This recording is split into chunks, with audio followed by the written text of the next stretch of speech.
Hello, welcome back. This one's a little outside of our normal spectrum of coverage, but I found this to be abhorrent as I originally was clued in on this by a memology video about a week or so ago. And maybe it was before Christmas when this happened. I can't exactly remember.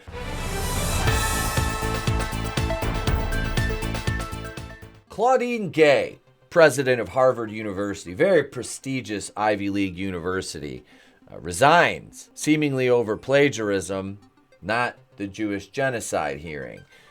And I saw a very, very, very far left periodical had put out a piece that said, plagiarism is the new weapon of the far right. Now, it's like, it wasn't the far right.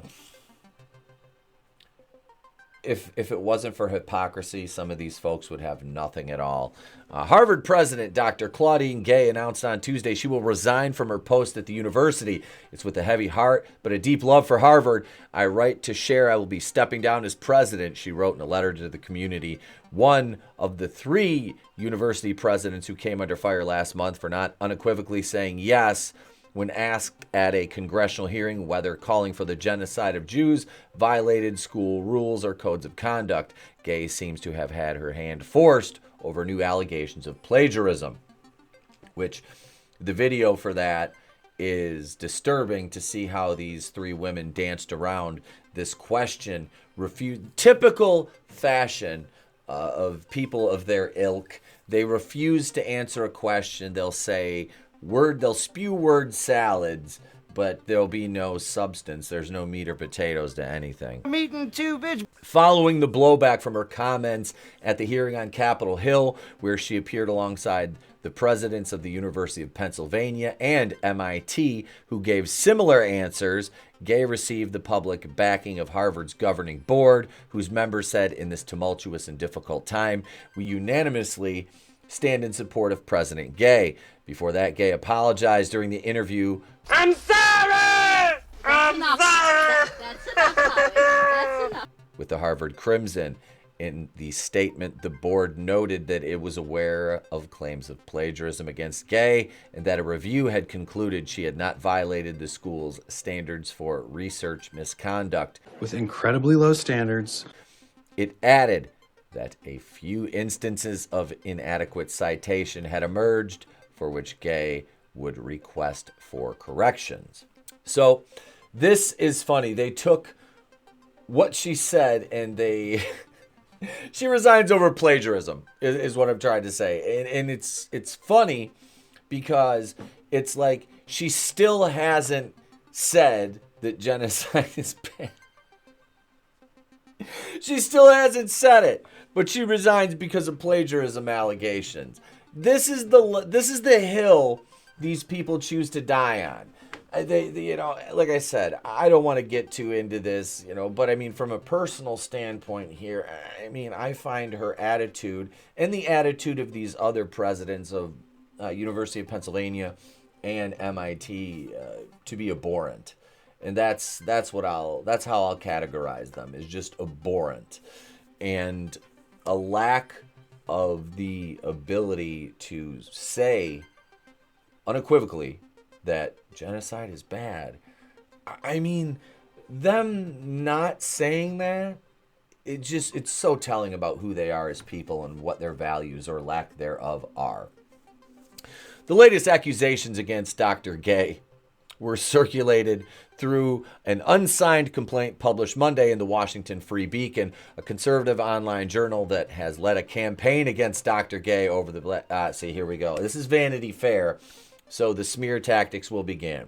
The new complaint added additional accusations of plagiarism to about 40 that had already been circulated in the same way, apparently by the same accuser. In her letter, Dr. Gay did not use the word plagiarism or specifically mention the hearing on Capitol Hill, but she referenced both, writing, "My deep sense of connection to Harvard and its people has made it all the more painful to witness the tensions and divisions that have riven our community in recent months, weakening the bonds of trust and reciprocity that should be our sources of strength and support in times of crisis. Amidst all of this, it has been distressing to have doubt cast on my commitments to confronting hate and to upholding scholarly rigor. Two bedrock values that are fundamental to who I am, and frightening to be subjected to personal attacks and threats fueled by racial animus. Here we go. Subjected to personal attacks. Threats fueled by racial animus. Receipts, please. Receipts, please. Or else, yeah, Alex, I'll take things that never happened for 2,000. Show me receipts. Show me these death threats. Or report them to the police. Better yet, report them to the police. Report them to the proper authorities. And so these people who are threatening you due to racial animus, they can be punished for their threats. If they're threatening your life, they deserve to be punished. They're pieces of shit. Nobody needs to threaten you with racial animus over what you've done. I mean, you already showed you're a little bit racist with your refusal to deny that genocide is bad. You're a racist, man! Against the Jews. You refuse to acknowledge that. So, probably a little bit of bias there on you. And yep, you can be a racist too. That's obvious. And no, I feel like every time somebody is in this situation and they are at the center of it due to their own actions or lack of actions, whichever the case may be, in this case, it's a lack of, denouncement of genocide. So this is your fault because of your lack of understanding or ability to read a room. No matter how educated you are, I don't think this woman can read a room. So she should have denounced genocide, which fundamentally is something you should do. And you would have been out of the limelight. But no, you refused to do that. You said everything but. So you are getting your comeuppance now. And you want to play victim. So, of course, you're automatic. Oh, racial animus. I'm death threat. Oh, no police reports or anything.